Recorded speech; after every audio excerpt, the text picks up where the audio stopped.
Good morning, I am Nicole Bugawisan and welcome to a new episode of the Manila Times Newsroom. On this episode, the Manila Times Sports interviews Filipino boxer Hergie Tawag Baccadan on her journey toward her Olympic dream as she fights for flag and country in the Paris Games.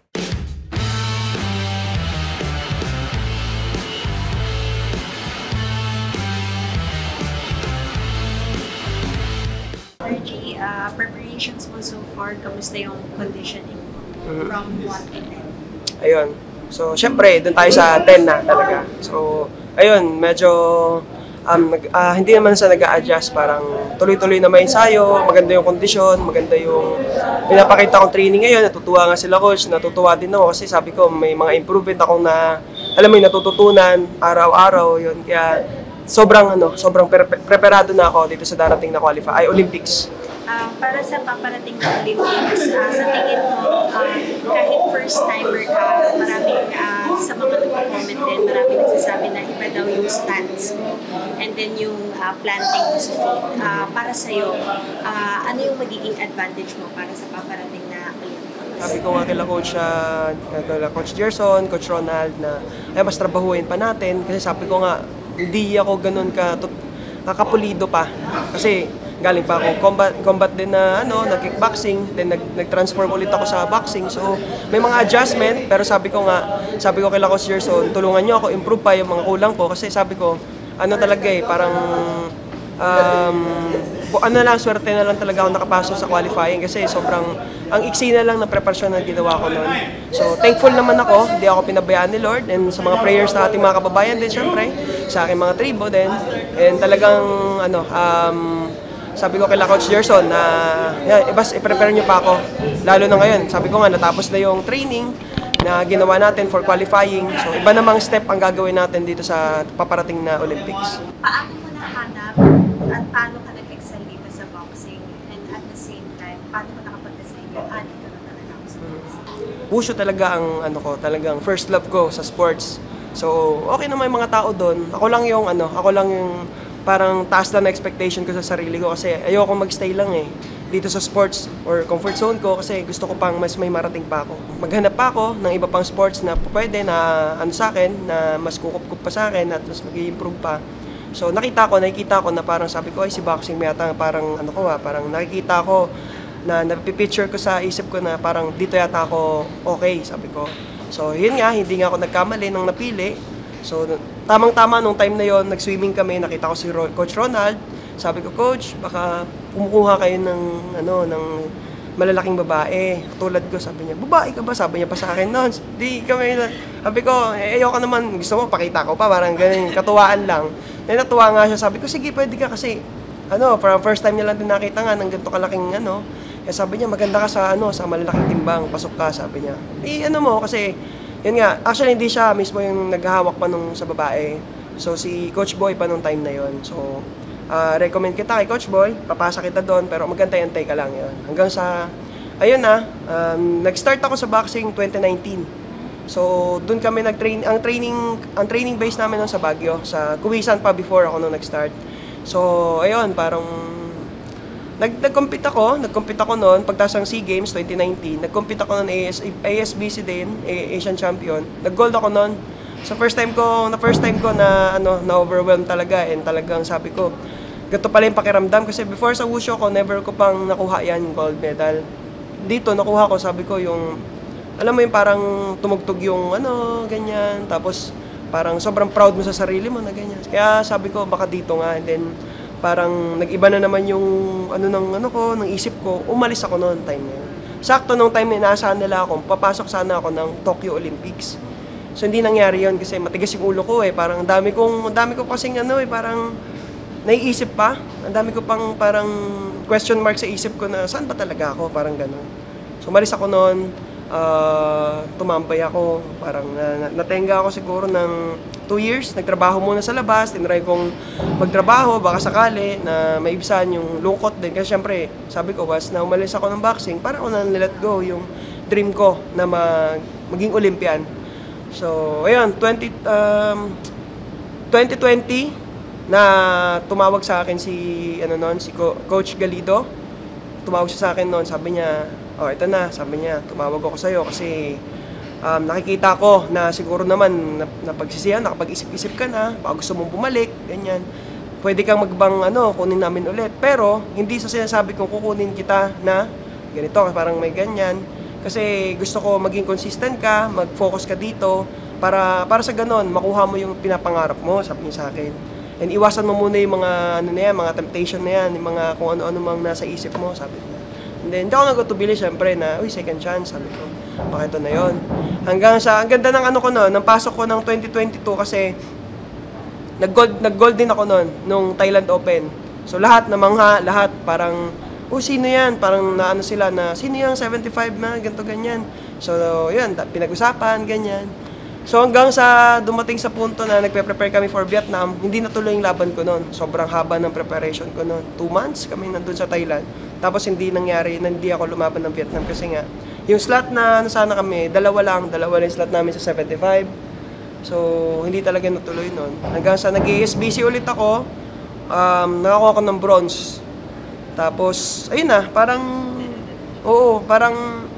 after ko nakuha yung bronze, parang doon na pumasok sa isip ko ulit na, parang, ayun nga, parang, hindi ako happy, sabi ko. At saka nung time din na yun, parang, na namin nun parang wedding na namin nun ng, partner ko. So, nilet go ko ulit si boxing. Ay, nako, kaya sabi ko nun sa isip ko, hindi ko na alam kung ano bang tumatakbo sa isip ko, kung saan ba talaga ako, kung may future pa ba ako sa sports, o kung nilalaro ko lang tong sports na to. Kasi yung iba, iniisip ko, yung iba pinapangarap tong maging national team pa lang di ba? What more pa, mag-compete ka international. So, laking privilege para sa iyo yun, bilang isang atleta na makapaglaro sa ibang bansa. Kaya, 1 year din, natambay na naman ako, parang, doon na pumasok si Vovinam. Actually, nung time na yun, naghahanap na ako ng promoter or manager ko for professional. So, nung time na yun na nawala na ako sa boxing, kahanap na ako ng mga tao na pwede kong kausapin, ganyan, na pwede nila akong tulungan para mag-pro. Hanggang sa yun na, doon na pumasok si Vovinam. Hanggang sa compete ako ng 65, hanggang sa, ayun, ito na pagbalik ko talaga, sobrang, hindi ko rin expect din. Akala ko wala na si boxing, parang nabura na siya sa isip ko, wala na, hindi na darating pa, kasi sabi ko wala nang pag-asa. Sabi ko baka siguro, ito na yung bumuka sa akin ng sports, which is si Vovinam and SKP. Kaya nung time na yon, nung pagtapos ng laro ko ng World, nag-champion ako sa Vovinam, sabi ni Attorney Wharton sa akin, yung mismong naghahawak ng SKP, sabi niya sa akin, after mo niyan, magpahinga ka lang 1 week. Mag-prepare ka for qualifying, sabi niya sa akin. Ha? Gumanon ako. Sabi ko, boxing na naman. Sabi ko, talagang pinag-connect the dot ni Lord talaga lahat ng mga nangyari sa buhay ko. Kaya sabi ko, pinag-isipan ko pa kasi ayoko mapahiya yung mga taong naniniwala sa akin So, nag-isip pa ako. Kaya sabi ko na, parang na to siguro parang ito na yata yun. Sabi ko, once in a lifetime naman to. Sabi ko, minsan lang papasok sa buong buhay ko yung buong buhay ng isang parang pinapangarap ng buong atleta na ma-qualify sa Olympics.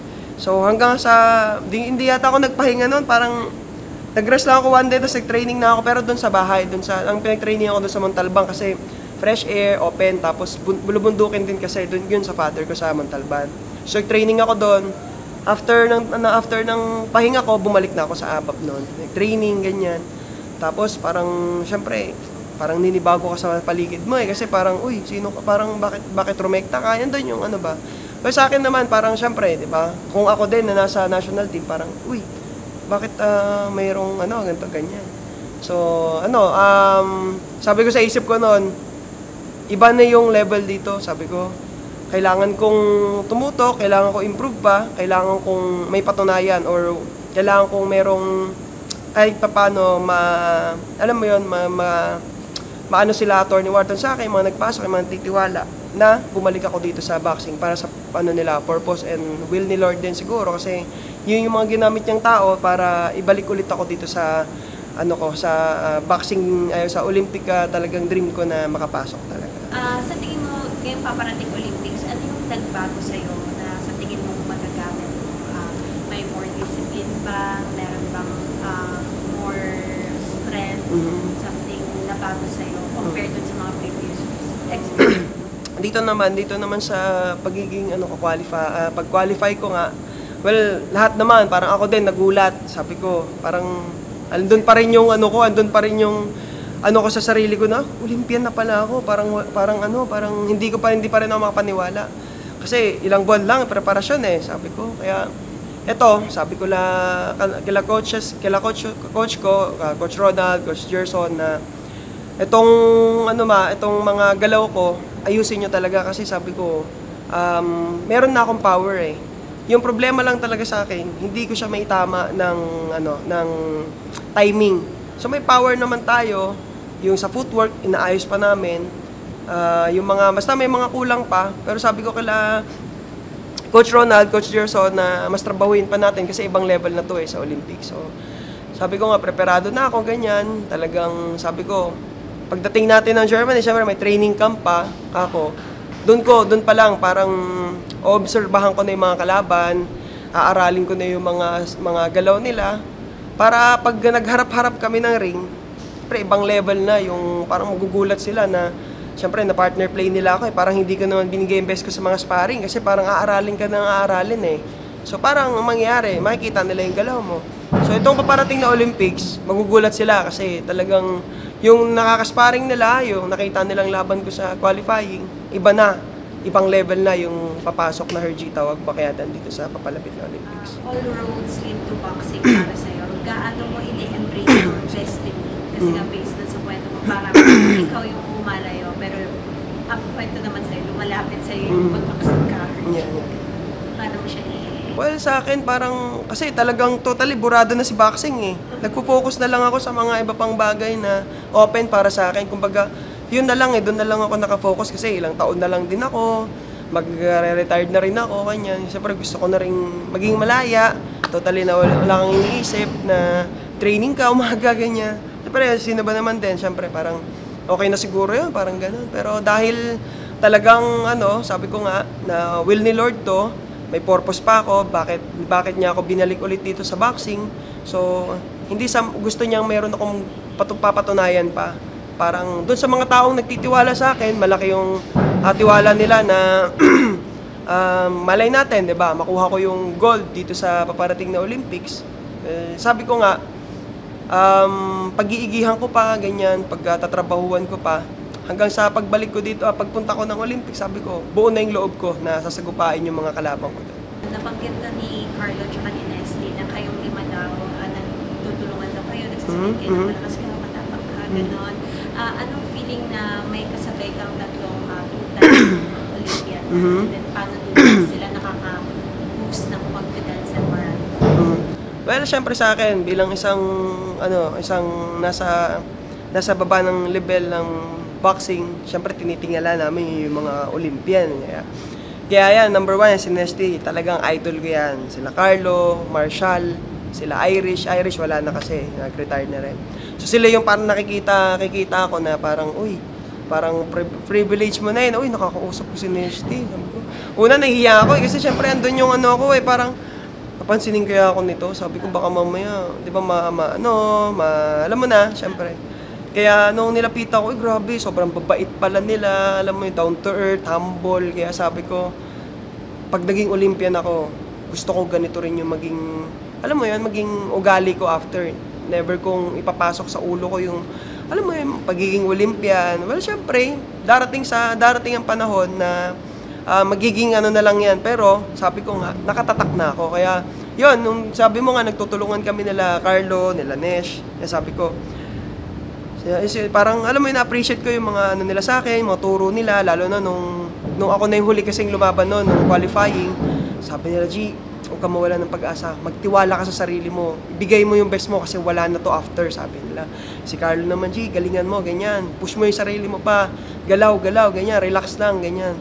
Para hindi mo na-feel na napapagod ka sa ring. Kaya sobrang na-appreciate ko yon. Din laking part din sa akin na mayroong mga taong, alam mo yon na si Olympian pa yung mga sa akin. Kaya sabi ko, sobrang nakaka-overwhelm ng puso, talagang nakaka-boost. Kasi syempre, dumaan na sila doon So parang yung mga tip na binigay nila is makakatulong talaga para sa akin sa ring. Kaya sobrang wala akong masabi, talagang may mga natutunan ako, and sobrang sa experience ko sa mga Olympian, down to earth sila talaga, and marunong sila makisama sa mga nagsisimula.